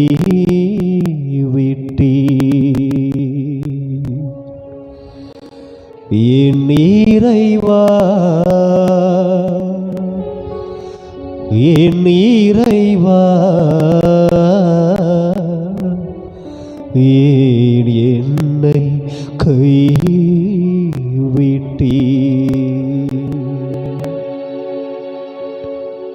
எனவே இந்த கூக்குரல் மனித பலவீனத்தோடு கூப்பிடக்கூடிய இந்த கூக்குரல் கடவுளை நோக்கி செல்கிறது. ஆனாலும் அதே நேரத்தில் ஆண்டவர் இயேசு சொல்லுகிறார், தந்தையே, இது எனது விருப்பம் என்று உமது விருப்பம். நீர் விரும்பினால் இந்த துன்ப களத்தினின்று என்னை விடுவிக்க உம்மால் கூடும் என்றும் சொல்லுகிறார். பிறருக்காக தன்னை யார் எவரென்று தெரியாத மக்களுக்காக கூட ஆண்டவர் இயேசு கிறிஸ்து இத்தகைய ஒரு தியாகத்தை செய்ய முன்வந்திருக்கிறார். ஏனெனில் இது தந்தையின் விருப்பம். ஆண்டவர் இயேசு கிறிஸ்து தந்தையால் கைவிடப்பட்ட போதும் அதனை இவர் உரைத்த பொழுதும், ஏன் என்னை கை நிகழ்ந்தீர் என்று கேட்டபோதும், தந்தையினுடைய விருப்பம் நிறைவேற வேண்டும் என்பதற்காக இதோ இந்த பாடுகளிலே தன்னை முழுமையாக கையளிக்கிறார். தனது உயிரை தியாகம் செய்கிறார். அன்பிற்குரியவர்களே, இத்தகைய தியாக சிந்தனை நம்மிடம் இருக்கிறதா? கடவுள் என்னை படைத்தவர் இயேசு எனக்காக இந்த பாடுகள் பட்ட அந்த ஒரு நிலையை நான் நினைத்து பார்த்து பிறருக்காக நான் ஏதாவது செய்ய முன்வந்திருக்கிறேனா? ஒரு சிறிய தியாகம், ஒரு சிறிய உதவி, பிறர் வாழ வேண்டும் என்பதற்காக.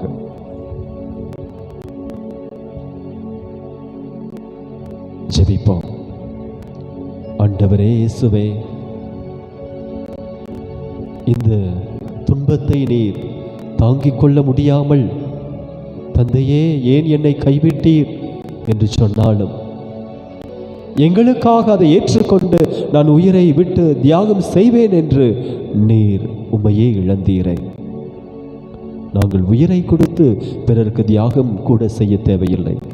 மாறாக சிறிய சிறிய தியாகங்கள் பிறர் வாழ்க்கையில் ஒளியூட்டக்கூடிய, உயர்வை தரக்கூடிய அந்த சிறிய தியாகங்களை செய்ய வரம் தருவீராக. ஆமென்.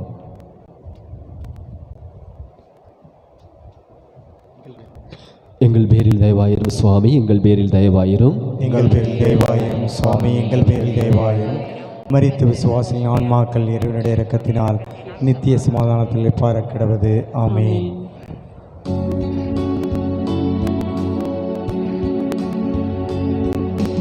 உயிரற்ற உடலை மடி சுமந்து அன்னை துயருற்று துடித்தாள் உனக்காக. உயிரற்ற உடலை மடி சுமந்து அன்னை துயருற்று துடித்தாள் உனக்காக.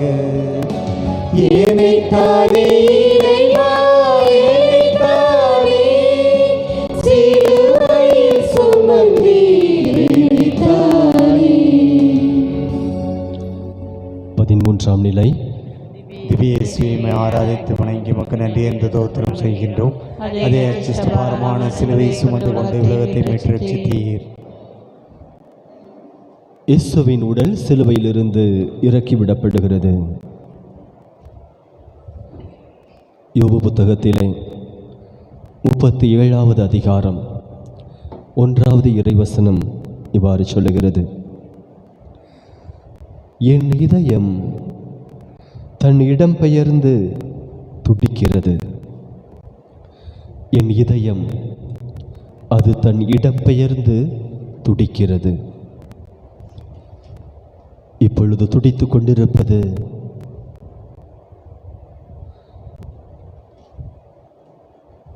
அன்னை மரியாவினுடைய இதயம்.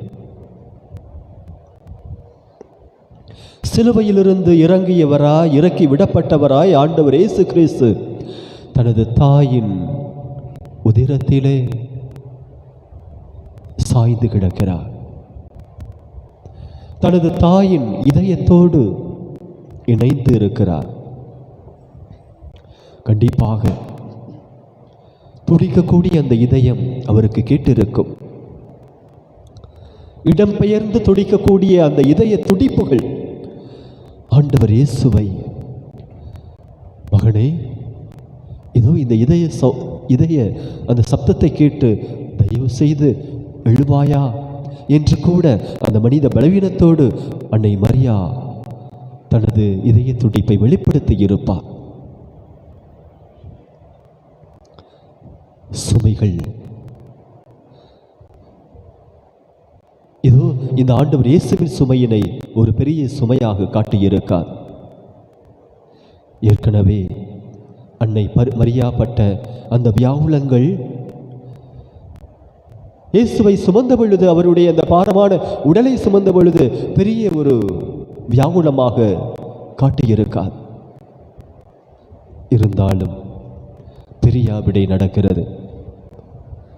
இதுவரை தனது தோளிலே போட்டு தனது கைகளிலே அரவணைத்து தனது மார்போடு சாய்த்து தனது முகத்தோடு அணைத்து வாழ்ந்த அன்னை மரியா இப்பொழுது அந்த மகனுக்கு பிரியா விடை கொடுக்கிறார். போய் வா மகனே, போய் வா என்று நுறுங்குண்ட இதயத்தோடு அங்கே பிரியா விடை கொடுத்து கொண்டிருக்கிறார். இயேசுவில் அன்பிற்குரியவர்களே, ஒரு காரியத்திற்காக, ஒரு லட்சியத்திற்காக நமது பிள்ளைகள் முன்வரலாம். இதோ ஒரு நல்ல காரியம் நான் செய்ய போகிறேன், தந்தையே தாயே எங்களை ஆசீர்வதியுங்கள், நான் இதை வெற்றிகரமாக நான் முடிப்பேன். இது எனக்கு இழப்பை தந்தாலும் எனது உயர்வுக்கு இது பயன்படாட்டாலும் மற்ற மனிதர்களுக்கு, இந்த சமுதாயத்தினருக்கு பயன்படும்படி இருக்கிறது. எனவே உங்களது ஆசீர்வாதத்தை தாருங்கள், நான் விடைபெறுகிறேன், பிரியா விடைபெறுகிறேன் என்று அவர்கள் ஒரு சில முயற்சிகளை மேற்கொள்ளலாம். அன்னை மரியா ஆசையோடு ஆர்வத்தோடு பிரியா விடை கொடுத்து அனுப்பி, இதோ இந்த சமுதாயத்தினுடைய வளர்ச்சிக்கு பாடுபடுங்கள், இந்த சமுதாயத்தினுடைய ஒரு உயர்வுக்கு நீங்கள் சென்று வாருங்கள் என்று பிரியாவிடை கொடுத்தது போல நாம் நமது பிள்ளைகள் நல்ல முயற்சிகள் எடுக்கும் பொழுது பிரியாவிடை கொடுத்து தட்டி கொடுத்து அவர்களுக்கு வழிகாட்டி இருக்கிறோமா? சிந்திப்போம், ஜெபிப்போம். அன்பு ஆண்டவரே, இதோ இந்த வேளையிலே உமது அன்பு தாய் நீர் ஒரு நல்ல காரியத்திற்காக இந்த உலகத்தை விட்டு செல்லும் பொழுது பிரியாவிடை கொடுத்து அனுப்பி வைத்தார். ஆனால் நாங்கள் எங்களது பிள்ளைகள் நல்ல ஒரு காரியம் செய்யும் பொழுது எந்த அளவு நாங்கள் தட்டி கொடுத்திருக்கிறோம். செய்து வா, சென்று வா மகனே மகளே என்று அனுப்பியிருக்கிறோம். அந்த லட்சிய மனமுள்ள செயல்பாடுகளை செய்வதற்கு எங்களது பிள்ளைகளுக்கு தட்டி கொடுக்கக்கூடிய அந்த ஒரு ஆசீர்வாதத்தை, வரத்தை எங்களுக்கும் தருவீராக. ஆமீன். எங்கள் பேரில் தயவாயிரும் சுவாமி, எங்கள் பேரில் தயவாயிரும். எங்கள் பேரில் தயவாயிரும் சுவாமி, எங்கள் பேரில் தயவாயிரும். மரித்த விசுவாசிகள் ஆன்மாக்கள் இறைவனுடைய இரக்கத்தினால் நித்திய சமாதானத்தில் இளைப்பாற கடவது. ஆமீன்.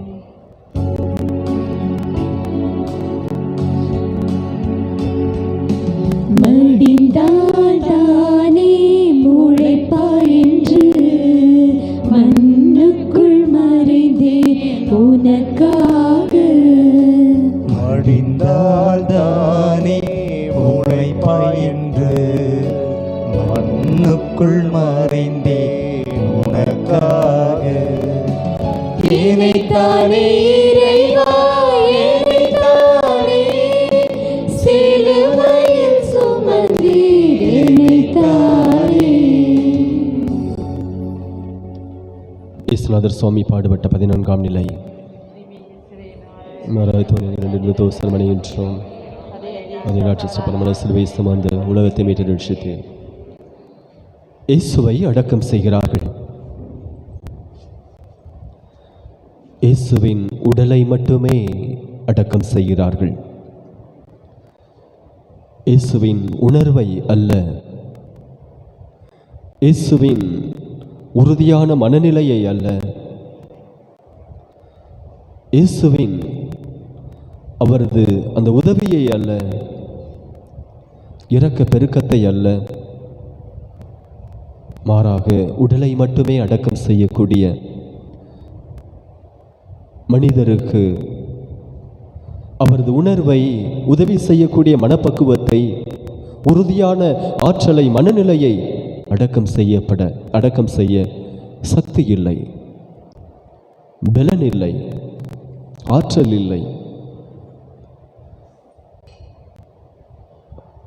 ஆக ஆண்டவர் இயேசுவின் இந்த உடல் அடக்கம் ஒரு வெற்று சம்பிரதாயம். ஆனால் மறுபடியுமாக அவரது ஆன்மா மறுபடியுமாக உயிர்த்தெழும். உடலோடு அந்த உடலை அடக்கம் செய்தாலும் மறுபடியுமாக அந்த உடலோடு அவர் வெளிவருவார் என்று அவர்கள் நினைத்து பார்க்கவில்லை. தந்தையினுடைய திட்டம், தந்தையினுடைய திருவிழம் மட்டுமே நிகழ வேண்டும் என்றுதான் அவர் இத்தகைய ஒரு செயல்பாட்டை ஏற்றுக்கொண்டாரே தவிர, அவர் நினைத்திருந்தால் சிலுவை பாடுகளை ஏற்றிருந்திருக்க மாட்டார். நினைத்திருந்தால் ஆடிகளால் கூர்மையாக்கப்பட்டிருக்க மாட்டார். நினைத்திருந்தால் ஆடைகளை களைய விட்டிருக்க மாட்டார். அவமானத்தை பெற்றிருக்க மாட்டார். மாறாக தந்தையினுடைய விருப்பம் நிறைவேற வேண்டும் என்பதற்காகவே நிலத்திற்கு தனது உடலை கையளிக்கிறார். எந்த ஒரு நினைப்போடு? மறுபடியுமாக உயிர் பெற்றெழுவோம் என்கிற ஒரு நினைப்போடு. அன்பிற்குரியவர்களே, இதோ நமது வாழ்க்கையிலே அடக்கம் செய்யப்பட எண்ணற்றவை இருக்கின்றன. ஒரு நாள் இறப்போம், நமது உடல் அடக்கம் செய்யப்படும் என்கிற ஒரு நிலை வேறு. அப்படி அடக்கம் செய்யப்பட்டாலும் ஆண்டவர் இயேசுவை போல நாங்கள் மறுபடியுமாக எங்களது புண்ணியங்களால், நல்ல செயல்பாடுகளால், ஆண்டவரினுடைய ஆசீர்வாதத்தால் உயிர் பெறுவோம் இயேசுவின் 2ஆம் வருகையின் பொழுது. அதற்கான செயல்பாடுகள் என்ன? நான் எனது உடலை மட்டும் அடக்கம் செய்ய அனுமதிக்க மாட்டேன். மாறாக எனது தேவையில்லாத பழக்க வழக்கங்கள், குடிப்பழக்கம், பிறர் பெயரை கெடுக்கக்கூடிய பழக்கம், பிறருக்கு துன்பம் செய்யக்கூடிய அந்த ஒரு செயல்பாடு, இதோ ஒழுக்க நெறி தவறி செல்லக்கூடிய அந்த செயல்பாடு, கடவுளை மறந்துவிட்டு தெரியக்கூடிய அந்த செயல்பாடுகள், நேர்மையற்ற தனம், பொய்யான ஒரு முகமூடி போட்டுக்கொள்ளக்கூடிய ஒரு நிலை, பொய்யான வாழ்க்கை, இவைகளை எல்லாம் அடக்கம் செய்யும் பொழுது கண்டிப்பாக இதோ இந்த செயல்பாடுகள் ஒரு நாள் நம்மில் மட்டும் அல்ல, நம்மை சுற்றி உள்ளவர்கள் வாழ்க்கையிலே அது உயிர் பெறும். அந்த தீமைகளை அடக்கம் செய்யும் பொழுது நன்மைத்தனங்கள் பிறரது வாழ்க்கையிலே உயிர் பெறும். ஆக அத்தகைய ஒரு அருமையான நிலையை நாம் இந்த வேளையிலே ஆண்டவர் இயேசுவிடம் கேட்போம், ஜெபிப்போம். அன்பாண்டவரே, நீர் இந்த அழியக்கூடிய உடலை நிலத்திற்கு கையளித்தீர். ஆனால் உமது மாண்புமிக்க செயல்பாடுகள் பலரது வாழ்விலே எழுந்திருக்கின்றன, உயிர் பெற்றிருக்கின்றன.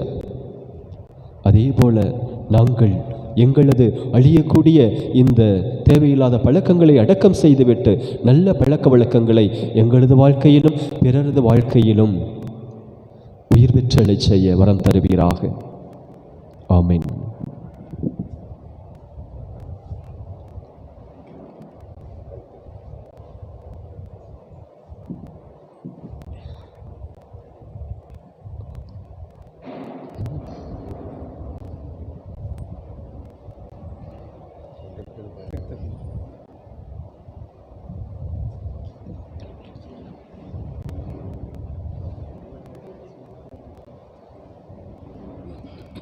எங்கள் பேரில் தயவாயிரும் சுவாமி, எங்கள் பேரில் தயவாயிரும். எங்கள் பேரில் தயவாயிரும் சுவாமி, எங்கள் பேரில் தயவாயிரும்.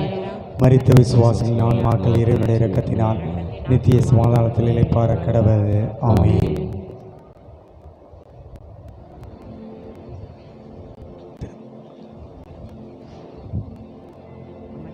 திருத்தந்தை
திருத்தந்தையின் கருத்துக்களுக்காகவும் இயேசு கிறிஸ்துவின் காயங்களை குறித்தும் நாம் மன்றாடுவோம்.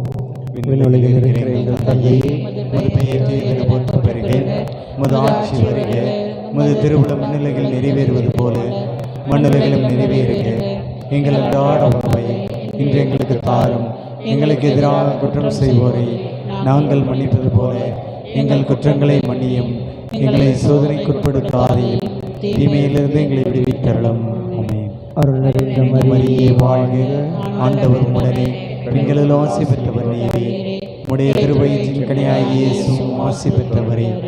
புனித மரியே, இறைவனின் தாயே, பாவிகளாயிருக்கிற எங்களுக்காக இப்பொழுதும் எங்கள் இறப்பின் வேளையில வேண்டிக் கொள்ளும். ஆமென். தந்தைக்கும் மகனுக்கும் தூய ஆவியாருக்கும் ஆட்சி உண்டாவதாக. தொடக்கத்திலிருந்து போல இப்பொழுதும் இருப்பதாக. ஆமென்.